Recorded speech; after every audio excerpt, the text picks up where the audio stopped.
Hello guys, welcome back to my channel গুরু ভাই ব্লগারে তোমাদেরকে জানাই স্বাগত। আর আজকে অনেক দিন পর লং ভিডিওতে, আর লং ভিডিও তোমরা শর্টে দিচ্ছি, প্রচুর ভালোবাসা দিচ্ছ, কিন্তু লং ভিডিওতে মানে ভিউটা ডাউন যাচ্ছে। তো যেইভাবে শর্টে ভালোবাসা দিচ্ছে সেইভাবে একেবারে লং ভিডিওগুলোতেও ভালোবাসা দাও, তাহলে এরকম করে কন্টিনিউ ব্লগ করতে পারবো। কিন্তু অনেক দিন হয়ে গেল লং ভিডিও আসছে না, তোমরা অনেকে বলছো। তো আজকে লং ভিডিওটা একটু আলাদা। আমরা আছি নিজের হোম টাউন গাজলে, আর এখান থেকে যাব আমরা শিলিগুড়ি। আর আজকে হলো সপ্তমীর দিন, ঠিক আছে, দুর্গাপূজা চলছে। আমরা শিলিগুড়ি আছি ঠাকুরের প্যান্ডেল দেখতে। তো চলো একেবারে ট্রেনে উঠি, ট্রেনটা আসুক, একটু লেট আছে, ট্রেনে উঠে নিই, তারপরে তোমাদের বাকিটা শেয়ার করছি। আর আজকে আমাদের জেনারেল ক্লাসে ট্রাভেল করব, তো পুরো ট্রাভেল ব্লগটা দেখো, প্লাস শিলিগুড়িতে কী কী মণ্ডপ দেখছি সবই দেখাবো, দেখতে থাকো। ট্রেন চলে এসেছে, ঝটপট ট্রেনে উঠে পড়ি। তো গাজল ছেড়ে ট্রেন চলে এসছে একলাখি জংশনে। আর একলাখি জংশনে এখন মোটামুটি আধা ঘন্টা দাঁড়াবে, কারণ ইঞ্জিনটা সামনে থেকে ইঞ্জিনটা এখন পিছনে করবে, কারণ যেতে হবে আমাদেরকে এই সাইডে। তো যে কারণে ইঞ্জিনটা চেঞ্জ করা হবে।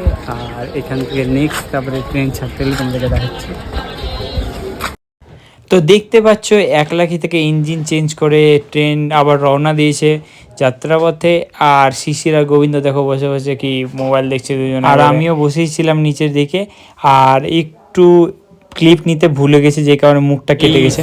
এখন 7:30 পার হয়ে গেছে, মানে অসম্ভব লেভেলে 1 ঘন্টা প্রায় ট্রেনটা লেট।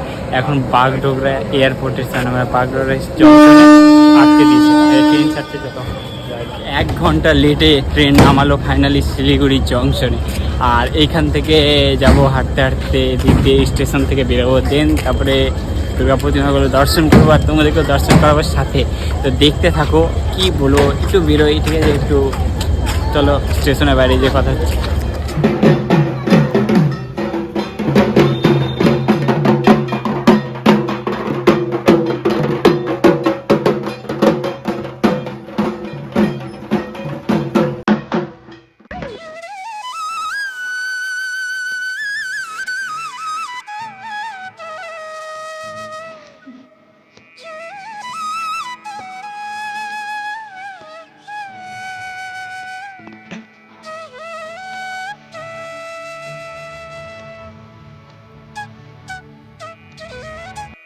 এখন হাঁটার পরে ফাইনালি তো গাইস অনেকক্ষণ হাঁটার পরে, গুগল ম্যাপের সাহারা নেওয়ার পরে, মোটামুটি 2 থেকে 3 কিলোমিটার পথ ভুল করার পরে আমরা ফাইনালি পৌঁছে গেছি শিলিগুড়ির সেই কিউটেস্ট দুর্গার প্লেসে। আর এখানে মণ্ডপটা দেখতে পাচ্ছ অসাধারণ লেভেলের করেছিল একেবারে, কিন্তু এত পরিমাণে ভিড় ছিল যে কি বলবো, আমার মুখ দেখে বুঝতেই পারছো কি পরিমাণে ভিড়ের, গরমের জন্য ঘেমে গিয়েছি একেবারে। আর ভিড়টা তোমরা একেবারে দেখতেই পাচ্ছ ভিডিওর মাধ্যমে। আর দাঁড়াও, কিউটেস্ট দুর্গার এখনও তো তোমার দেখা বাকি আছে। আর এই যে দেখতে পাচ্ছ তোমাদের শিলিগুড়ির সেই ভাইরাল কিউটেস্ট দুর্গা মায়ের প্রতিমা। তো এই প্রতিমাটা সত্যি অসাধারণ হয়েছে। কিউটেস্ট দুর্গা দেখে বেরোলাম, ভাই গরম অবস্থা থেকে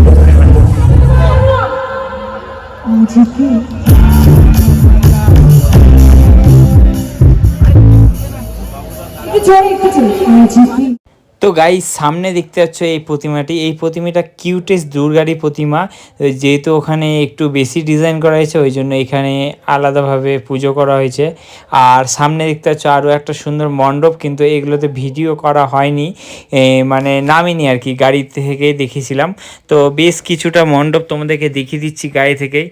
আর তোমরা সামনে দেখতেই পাচ্ছ শিলিগুড়ির নাইট ভিউ কত সুন্দর লাগছে। আরও কিছু প্রতিমা ছিল যেগুলো তোমাদেরকে মনে করো এরকমই দেখালাম গাড়ি থেকেই, কারণ সেগুলো গাড়ি থেকে দেখা যাচ্ছিলো, তো ভিড়ের মধ্যে আর নামেনি। আর এই জায়গাটিতে একটি বড় মেলা লেগেছিল, দেখতেই পাচ্ছ তোমরা। আর সব থেকে স্পেশাল কেদারনাথের থিম।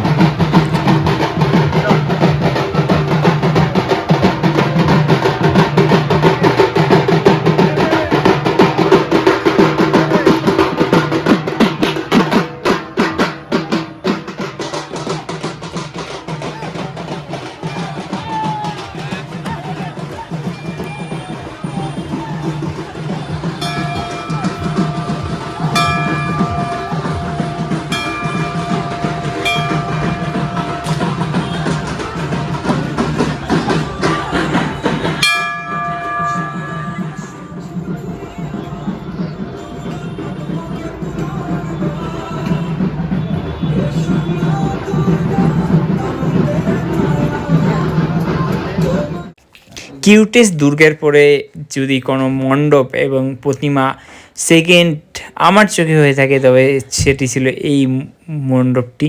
এই মণ্ডপটি বুদ্ধদেবের মন্দিরের উপরে করা হয়েছিল, কিন্তু অসাধারণ ছিল।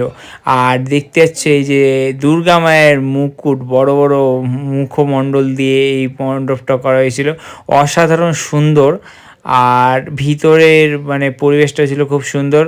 আর বুদ্ধদেবের মুন্ড মালা দিয়ে, বুদ্ধদেবের মূর্তি দিয়ে এই পুরো মণ্ডপটাকে সাজানো হয়েছিল। এই মণ্ডপটি সত্যি অসাধারণ হয়েছিল। আর সামনে তোমরা দেখতে পাচ্ছ দুর্গা মায়ের মূর্তি।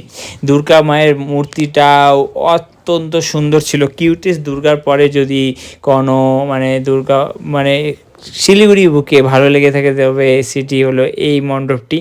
তো তোমরা কে কে শিলিগুড়িতে ঘুরেছো আর কে কে ঘুরোনি এখন আসতে চাও? आज के लिए फिलहाल इतना ही।